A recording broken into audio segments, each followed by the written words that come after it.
You're driving through the Scottish Highlands, where the road is old and quiet, made of soft tarmac and older stone, gently winding its way through green hills and misty air.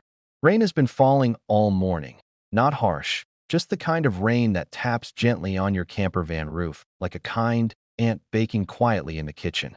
The hills around you are huge but calm, like sleepy giants who've seen it all and now rest peacefully, draped in moss and heather of every shade. Some green like broccoli, others deep purple like dusty plums. A sheep here and there stands in the breeze, thoughtful and still, as if trying to remember something long forgotten. Inside your camper van, everything feels safe and warm. It smells of clean laundry and old wood. Your tartan blanket is tucked over your knees, and there's a hot mug in the cup holder, its steam rising slowly. The rain continues to fall, steady and patient, wrapping the world in a kind hush, as if someone has drawn a curtain across the noise of life and said, "Rest now." Ahead, the road curves gently around a puddle as wide as a dinner table, and you slow the van, smiling as the mist parts to reveal a silver lock shimmering in the distance, with a ruined stone castle resting quietly at its edge. It feels like the kind of place where stories once began and still whisper on the wind. The van hums beneath you, steady and kind, and you're in no rush. The raindrops slide across the window like tiny dancers in no particular hurry. Everything around you feels timeless, the sort of quiet that lives deep in the bones of old places. The heater sighs now and then, keeping you cozy, and a half-eaten oat biscuit rests in its little tray, untouched but comforting just the same. Out the window, the land stretches on in gentle slopes of moss and green, scattered with calm cows under trees, perfectly dry and deeply unimpressed by the weather. You love them for it. The road climbs a little now, and the van shifts gears with a familiar grumble, handling the hill like someone pulling on warm socks. There's no reason to worry. The van knows this road, and you are exactly where you're meant to be. You glance in the mirror, not for traffic, just to see the ribbon of road behind you curling away into the mist, and it's comforting to know where you've been, even if you don't yet know where you're going. Then, through the mist ahead, something begins to form. At first just a shadow, then a shape, and then there it is. Eilean Donan Castle, rising from the water like a dream that never needed to be remembered because it never left. Its walls are strong and still, its bridge gently arched, and behind it the highlands stretch like sleeping dragons, peaceful beneath the falling rain.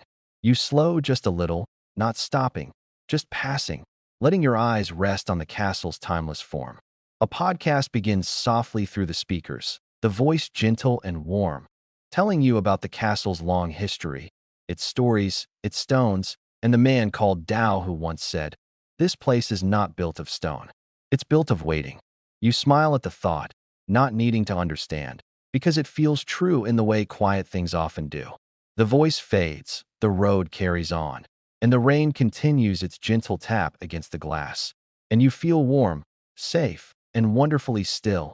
Just you, the van, the rain, and the soft curve of the land carrying you forward into a night full of dreams. The road begins to slope downward now, curling like ribbon through the folds of the land, and you let the camper van roll gently forward, its soft engine hum mingling with the patter of the rain and the quiet breath of the heater.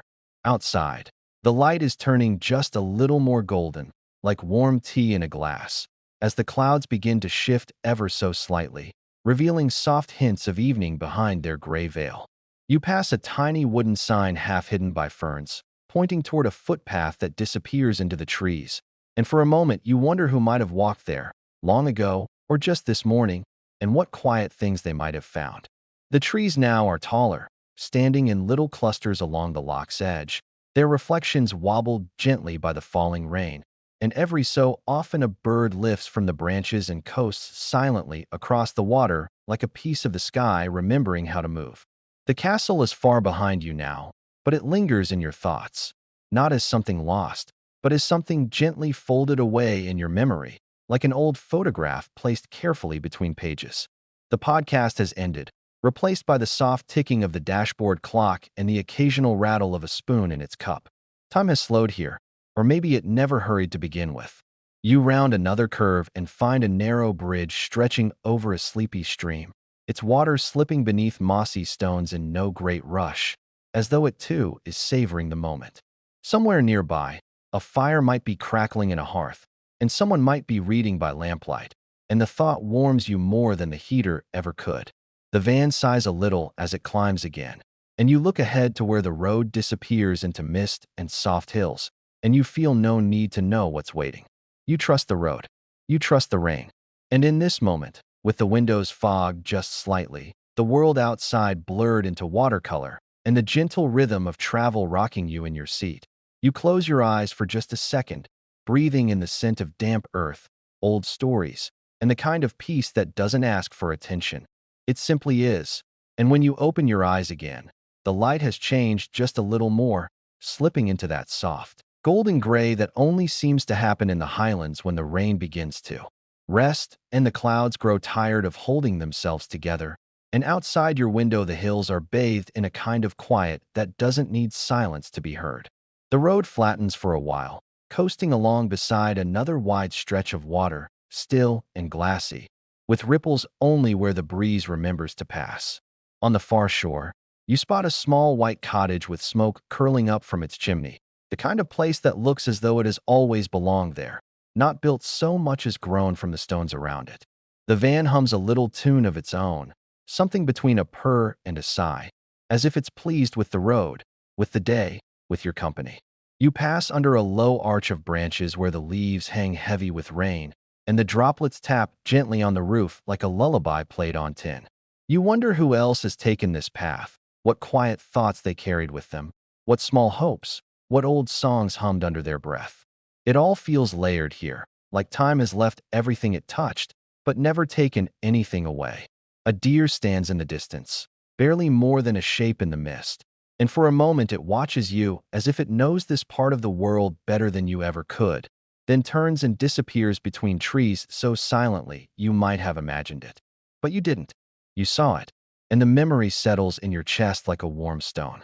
The heater clicks again, and the soft smell of something sweet, maybe the last of your biscuit, or just the air remembering summer, fills the van. You feel wrapped up in the moment, like the blanket still over your knees, like a chapter coming to its last page, but not ready to end. The road ahead is gentle, the bends familiar now, the rain soft as ever. You drive on, and everything feels exactly right. And then comes a sound you almost didn't notice at first. Not loud, not sharp, just the faintest call of a bird echoing across the loch, so distant and delicate it feels like it might be coming from a memory instead of the sky. And you smile, because somehow it fits, like everything on this road always does. The light outside has taken on that silvery quality that makes everything look just a little enchanted, like the world is being seen through the eyes of a dream, and the trees, tall and quiet and dripping with mist, lean ever so slightly toward the road, as if they're listening, as if they, too, are waiting for whatever comes next. The van hums its steady tune, and you lean back just a little more, letting your body sink deeper into the seat, trusting it, trusting the journey, trusting the way the rain has begun to whisper instead of tap. A small wooden sign passes by, too fast to read, but not so fast you miss its shape, and it makes you wonder how many little secrets this land has tucked away.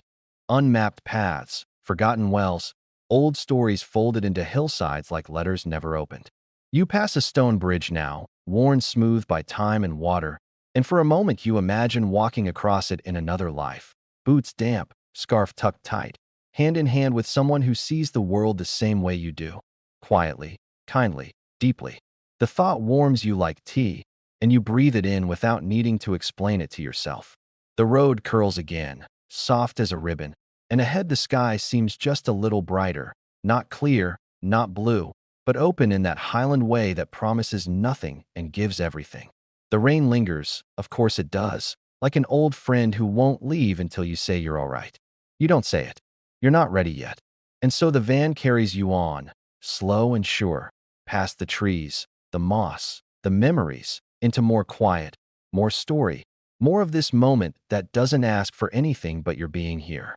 And just when you think the world couldn't get any softer, the road flattens out beside a stretch of still water, smooth as polished slate, and for a heartbeat you almost forget you're moving at all, because the reflection is so perfect, the trees, the sky, even the low-hanging mist mirrored so clearly it feels like you're driving through two worlds at once, one above and one below, both quiet, both yours. The heater hums again, a soft exhale, and you shift your mug in your hands, still warm, still half full, and you wonder, not for the first time, how something can feel so full of meaning without needing a single word. There's a lone pine standing at the water's edge, tall and a little crooked, like it grew out of a moment of hesitation, and you think maybe you understand it. Not everything needs to be straight, or fast, or bold. Some things are just meant to be steady. The camper van, your little world on wheels, rolls on as though it understands this too. And as the bend in the road approaches, you don't tense or brace. You simply follow, trusting the turn, knowing there's nothing on the other side that can't be met with calm. In the distance, a cluster of cottages appears, chimneys puffing gentle wisps of smoke into the silver air, and you imagine the lives inside. Someone stirring a pot, someone reading in a worn chair, someone wrapping a child in a towel after a bath. It makes you feel like you're not alone, even though you haven't passed another soul in hours. Just you, the road, the rain, the van, and now, the flicker of lamplight from a cottage window, like a tiny lighthouse in a sea of green. You don't stop. You don't need to. It's enough to know it's there. Enough to feel it from afar, like warmth carried on a breeze. The road dips again, gently, as if it's bowing to something. Maybe the past, maybe the moment, maybe just the hush of evening slowly settling over the land. The dip in the road brings you closer to a wide stretch of moorland, where the grasses grow in soft waves like the folds of an old quilt, and though the rain has never stopped, it feels more like a presence than weather now. Gentle, constant, almost affectionate, as if the sky is brushing the earth's hair with damp fingers. A small bird darts across the road ahead, a flash of motion and then gone again into the bracken, and you smile, without quite meaning to, because that's what this whole journey feels like, fleeting and familiar all at once, like remembering a song you used to love. The camper van hums with quiet purpose, its wheels tracing lines across the wet road like careful handwriting. You lean your head slightly to one side, listening, not just to the podcast, which has faded into a peaceful stretch of instrumental music, but to the rhythm of everything. The wipers sweeping, the rain whispering, the soft rattle of a spoon in your mug. And it's all so steady, so kind, that you begin to feel as though you're being rocked by the road itself. Up ahead, the moor gives way to a copse of trees, their trunks tall and silvered with rain, their leaves moving just enough to let the mist drift through like a shy animal. You pass beneath them slowly, the camper van adjusting to the change in light like a respectful guest. And for a moment you wonder what it would be like to step outside, stand among the trunks, and let the forest hold you the way the van does now. But there's no hurry. The road continues. The trees part. The mist opens. And the world unfolds again in gentle hills and open sky, as if Scotland is letting you in, one curve at a time. The hills now stretch out in long, lazy lines, softened by mist and time, and the road follows them like an old tune remembered by heart, never rushed, never sharp, just the right amount of winding. A soft patch of sunlight appears through the clouds, not bright, not bold, but warm in a quiet way, like a smile you weren't expecting. It lands on the dashboard and catches in the steam rising from your mug, turning it gold for a moment before the clouds gently fold back in. There's a wooden sign by the roadside, painted by hand, a little weathered, but still proud, that says Crofters Glen, and you wonder who the Crofters are, what their days are like, and if they wake to the same soft rain that's been keeping you company. The van keeps moving, steady and true, like it's guiding you through someone's memory, and in a way, maybe it is. The air outside is so still that the sheep on the hillside look painted on, each one a small, gentle punctuation mark in the green. You sip the last of your drink and rest the mug in its holder again, content to just look, to just be. The road narrows as it dips between two hills that lean in close like friends sharing a secret, and for a while, all you hear is the van, the rain, and the steady rhythm of your breath. Somewhere out there, beyond the next bend, more stories are waiting, but for now, this one is enough. Just the van, the road, and you. The road begins to level out. tracing the edge of a quiet glen where the grass moves in slow waves beneath the soft push of wind, and everything feels wrapped in hush, like the world has lowered its voice. You can see a loch now, still and silver like a mirror laid flat on the earth, catching just enough light to shimmer, just enough mystery to wonder what dreams sleep beneath its surface. The camper van slows as if it knows the moment deserves more time, rolling past a wooden gate and an old stone wall wrapped in ivy.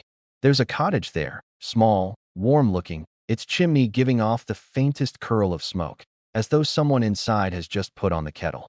You imagine what it would be like to stay there for a night or two, to sit by the fire with a soft blanket and a good book, letting the rain lull you into drowsy comfort. The van hums forward, and behind you the loch slips gently out of view, but the feeling stays quiet and full. Ahead, the sky begins to shift, deeper now, softer, like velvet being drawn across the day. One by one, little lights begin to appear in distant windows, golden and kind, as if the land itself is beginning to sleep. You let out a slow breath, your shoulders loose, your thoughts quiet, and let the van carry you just a little farther through the softest kind of evening, where everything is exactly as it should be, and nothing needs to be hurried. You are safe and warm, and going nowhere but gently forward into the night.